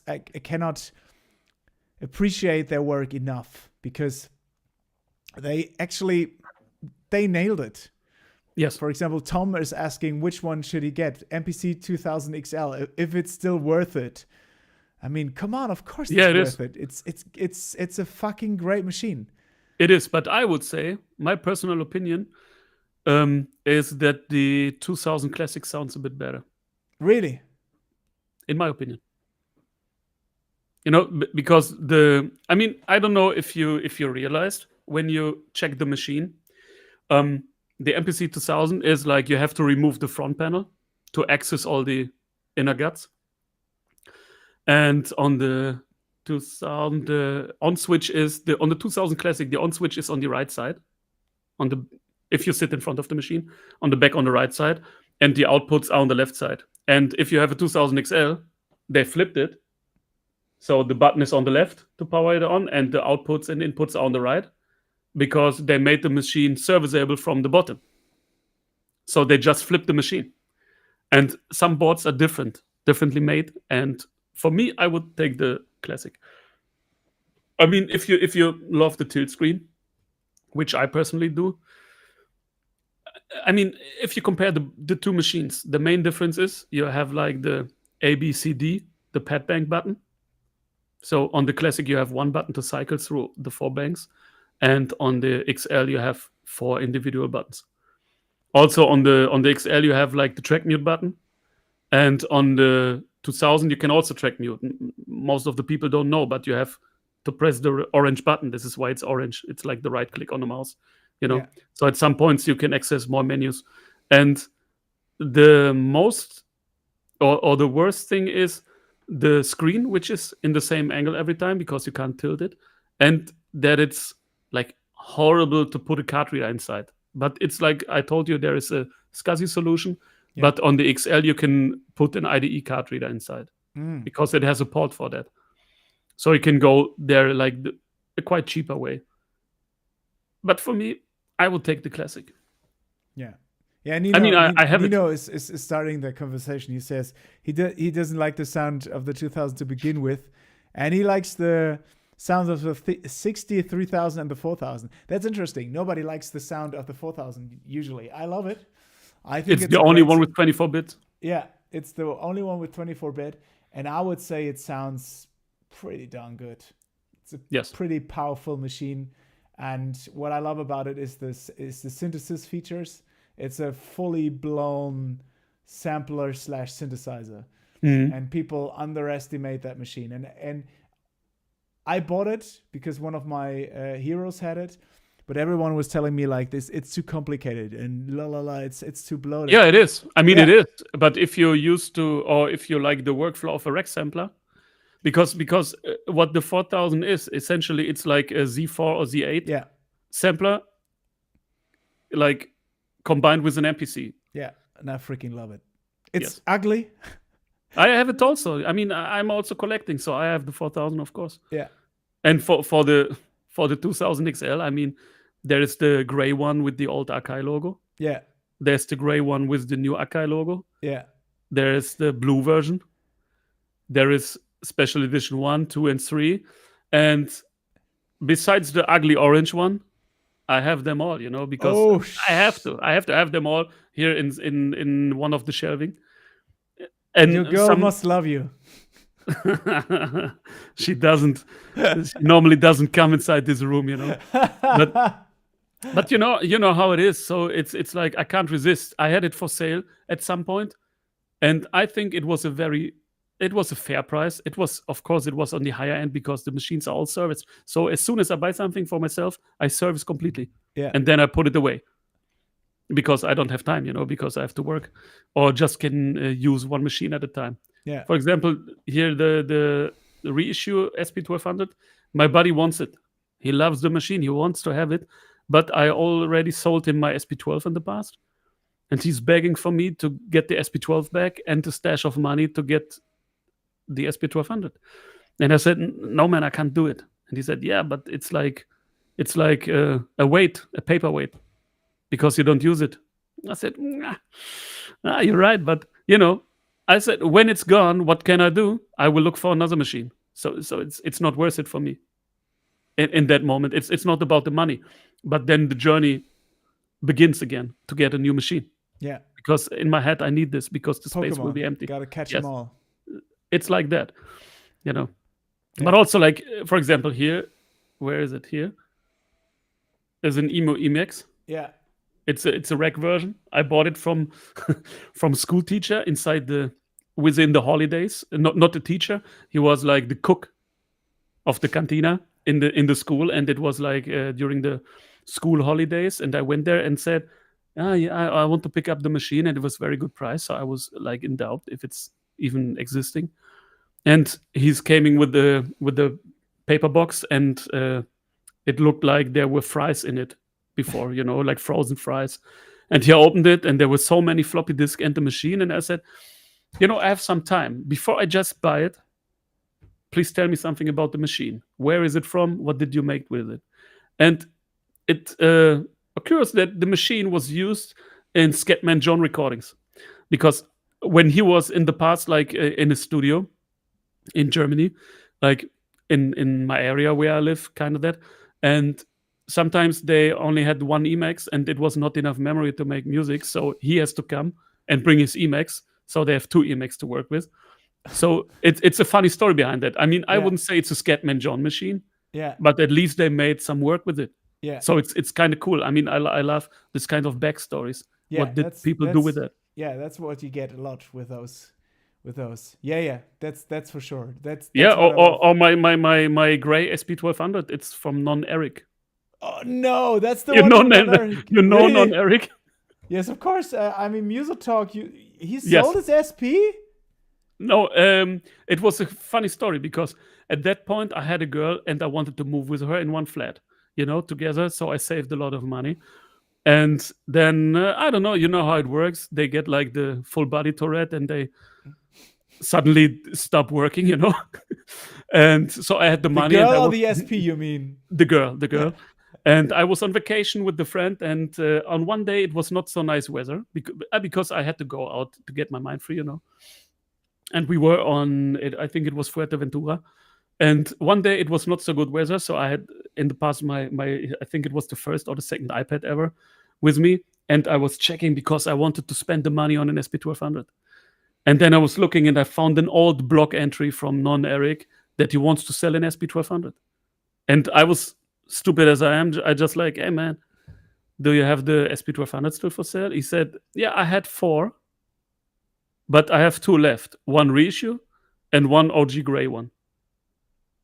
I might sell one. And I said, yeah, I would take the reissue. He said, no, you can have the OG one. I said, yeah, of course, okay. Then I will come. And at that point, I wasn't able to save money because, sometimes as a human, you have to play mind tricks on yourself. So every time I get €5 back from something, like I paid €50 for something and then get money back. And if there was one note with €5, I put it away. So I said in advance, don't worry about my kind of giving you the money, my way of doing it. But I know I only have €5 notes. So I paid the full amount for the SP1200, €5, €5, €5, €5. He was counting so long. I still have a picture of that. Let me check on my phone right now. It should be very old, like not from the money, but from me picking up the machine at Non-Eric, Oh, God. Give me a second. Entertain the people, tell something, and I will show you the picture. There it is. You already found it. No way. So it's funny story, This guy is the absolute maniac regarding the SP1200, It's crazy. It's crazy. And 1 year after I bought the second one, even at that point, I didn't have any money, but the offer was so good, I picked it up from Switzerland. I was driving with the car with a not passed an MOT. So I was driving there because my brake lines, they were so rusty that they feared that they will break, but I wanted to have the machine. So he sent me the price, and I was like, okay, I come tomorrow. He said, you come? I said, yeah. I just went into the car, bam. Drive to Switzerland, pick it up. So sometimes you have to be quick. Yeah. Yeah. And still, for both of the machines together, I paid less than like a Rossum today. So for both. With the cool backstory, Whoa, Nino.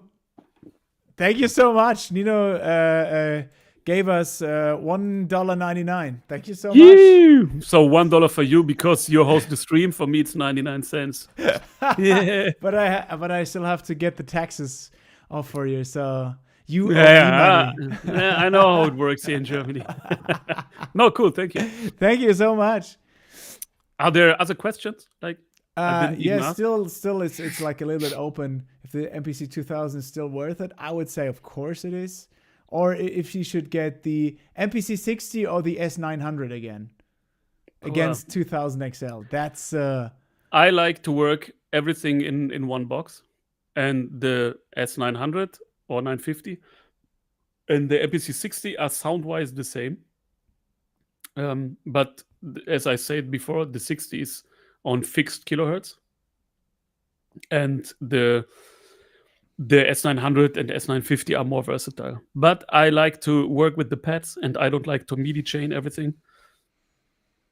So for me, it's the 60. And if you would ask me, maybe you do, if I could only own one machine, what would it be? If you only could get one machine, what would it be? MPC 60 Mark 1, 100%. Really? Yes. I mean, you have to adopt the workflow then, because you don't have any filter. But then you just use your DJ mixer while you sample. That's it. So it's just like, how creative can you be, Really? I love the stripped down yes. of all of them. Yes, I mean, I have the 60 there, the Mark 1, and here, behind the blanket is like an EPS 16 plus rack. But here is an MPC 3000, for example. So I have it, and somewhere else I should have another one. But it's like I like the 60. I like the 60. I mean, I have them almost all, but I like the 60. And it looks so nice. It's so big, the flip screen, and it's cool. And for example, my display died, of course, regarding the backlight, and I also bought the JazzCat screen. It was a limited run. It was like black background. It's not an OLED, but it's black background and green text, so it's looked like the ARM computer, like the Pip-Boy from Fallout. It's crazy. It's cool screen, and I also have a video on my channel how I installed it and how it was before and after that. And there you can also hear unfiltered and like unaltered your DAW or whatever. So it's straight from the machine. The sound you can hear, it can sound pretty rough. Very good machine. But yeah, of course, get one of the machines. I mean, it doesn't matter which one, almost, because the old ones are all tight. Yeah, Nino is just like saying, yeah, get an ASR 10. I will at some point. I'll have. Oh, the ASR 10 is there. You can see it there. Oh, Yeah. Nice. Yeah, that's one of, everyone's telling me, like, if you want to do like deep house chords and like these like super nice warm lo-fi pads, get an ASR 10 because you put it across the keyboard and it's super nice what the aliasing is doing to the sample. Yes, and also you have the different sample rates also. And there, I didn't use them, but I know there are some kind of floppy disk where the wave boy effects are on. So you can use the machine. And I didn't check on the spec, but the internet says in the ASR 10 is the same effect unit like Ensoniq DP4, or what is it called? Like the effect machine? Ensoniq DP4, yeah. I have that one. Yes. Nino is asking a very important question. He says that he is a little bit cautious to change the capacitors in the old machines because he thinks it will alter the sound. He's paranoid to change the capacitors. Is there some truth to that? I would say kinda, because when the machines, for example, I can right now speak for the SP1200. On the output, you have a capacitor. And sometimes the machine starts to hiss, or the sound sounds kind of crackly or whatever. And if you change the capacitor, it will sound normal again. So what do I want to say with that? If you have a machine, because the machines are old. I mean, which machine does he mean? Like an ASR 10, for example? I think it's he's referring to his ASR 10, yeah. Yeah, so the machine ASR 10, I don't know exactly which year does it came out. I mean, RZA is using it on Wu-Tang, so it was probably like 93, 92 or whatever. And if you use the machine, it's like with your eyes, like just an example, with your eyes. If your eyesight gets worse, it's not like you wake up and you can't see anything. It works like in the last 10 years. It disintegrates, it gets bad. So it's the same with the sound. You get used to the sound, how it sounds, blah, blah, blah. And then you put new caps in, then it sounds different. Because you changed 20 old caps to new ones, And I would say, yes, it can change the sound, or it definitely changed the sound. But, it's the same like if you put your car into the workshop and they do some stuff, they don't tell you, you don't feel it. But if they say, oh, yeah, we changed the position of your seat, you say, oh, my seating is weird. I don't know. Somebody. Okay, so Nino says, yeah, he has it since 2007, and it's at least untouched for the last decade. That's a lot of time. Just change it. Mark your caps. Put him to the side. And if you don't like the sound, which then alters a bit, put them back in. But the problem is, at some point they will burst or leak, and you will have like corrosion damage on the board if you not have it already. So, yeah, I would change them. Don't wait. Yeah, I would do the same. Yeah, I mean, for me, I use KRK studio monitors, and the one was like crackling at some point, and and it's just like they use like a glue which gets conductive over time. Can you imagine? Oh. So I mean, the components were pretty rough in there. Some were even not readable anymore, so you don't know which value was it, and you don't have like service documents for that.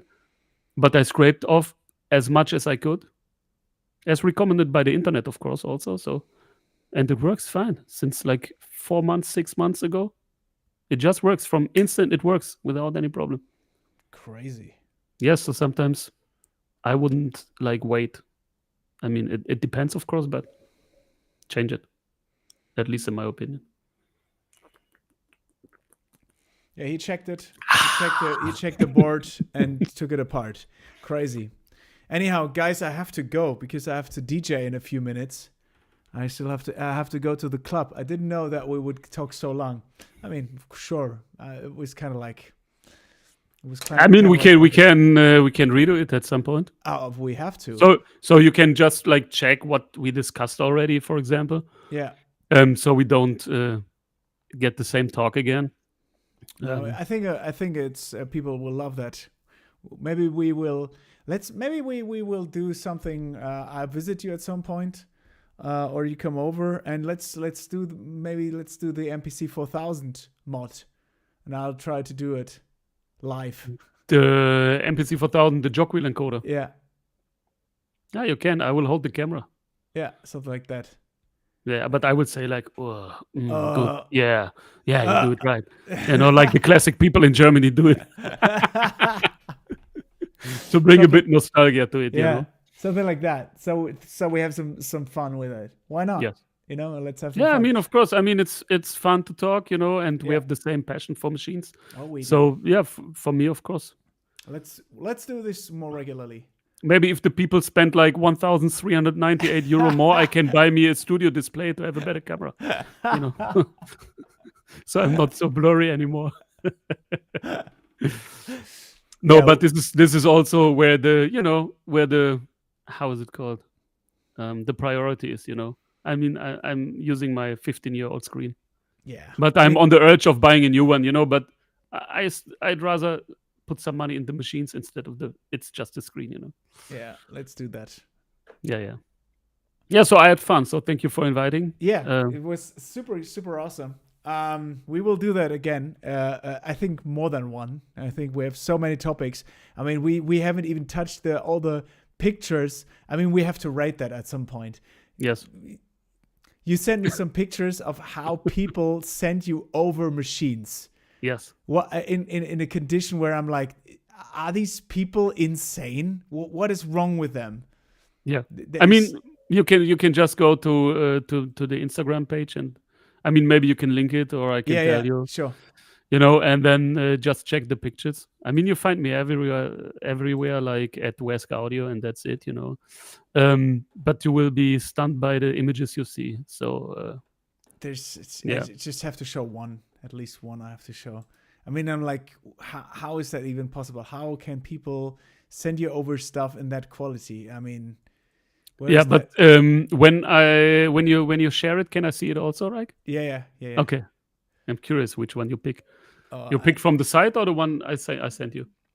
The one you sent me. I mean, that one, that filthy one here that's insane. Okay, let's share that one. That is insane. Okay, move your face out of the way. Yeah. Wait. That's. Oof. Wait. Oh, I can put in a dia show, build dia show. That is possible.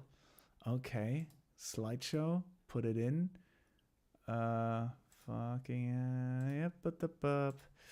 For me, it looks like you tap your head with the mouse every time I see the finger. Doing. Yes. Yeah, that's what. I'm scratch your face. Yes.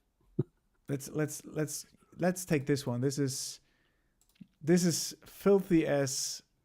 Yeah. I don't know how people can do that. Don't know why you would do that. What is wrong with you? I mean, I would clean that at some point. Come on. I'm curious which one you pick. Yeah, it's probably the Roland MV8000. Yes, of course. And it looks like if you have a hamster. Is it hamster in English? Yeah. Also, yeah. But the funny thing is, I mean, I didn't see. I'm not seeing the picture right now. But the funny thing is, it's not the only one from the Roland machines which look like that. So it's kind of have it here in the middle between us. No, I can't see it. You can't see it? No, I don't know if the viewer can see it. I can't see it. You should be able to see it. Do you see us both or just me? I see me, then the black frame in the middle all the time, and you're on the other side. Oh. Yeah. But which picture is it? I mean, I can check on my phone if I did it send. The side angle of the MV, the Roland one. Which picture was it? The first one? Oh. Oh no! I took the third one where I see all the filth from the side of the pads. On the pads, yeah, the gunk on it. Yeah, and I mean, I had the discussion going on last time. There was a dude like it was not a discussion. I didn't want to say anything, but he posted a beat video, and it was so dirty. And he even said, "You can body shame my MPC." So I did, but not on purpose, because somebody else wrote, "Ah, man, I mean, it's dirty, but it just means you use it." So my question was, the spot here between your legs, is it clean or is it dirty? Because do you clean it or you just don't use it? I was just asking because I was curious. And they said I'm a weirdo, but it was just a reflection of the statement before, It's like, I mean, you can use it and you can clean it, It's not like you have to make a choice. Yeah. Yeah, I don't know. I get crazy at some point when my machines are dirty, so I have to clean them like every 2 or 3 weeks. Yes. Yeah, you should. And I mean, we have good options for some machines. You can get the deck savers and all that stuff. Yeah. So just buy it. It looks cool. I mean, yeah, it costs like 60 euros or whatever, but I don't care. I mean, the machine costs a lot more, so just buy it. Oh, that's for sure. And I mean, it doesn't get cheaper if you buy it in 6 months, It's the same price or even more. So that's true. That's true. Okay, anyhow, guys, I have to go. I have to go in a half an hour. I have to be in the club. Shh. Okay, so thank you so much for watching, guys. Wask, thank you so much for being here. Thank you for the invite. Yes. We will do that again, for sure. All right, guys, see you soon, and I hope you will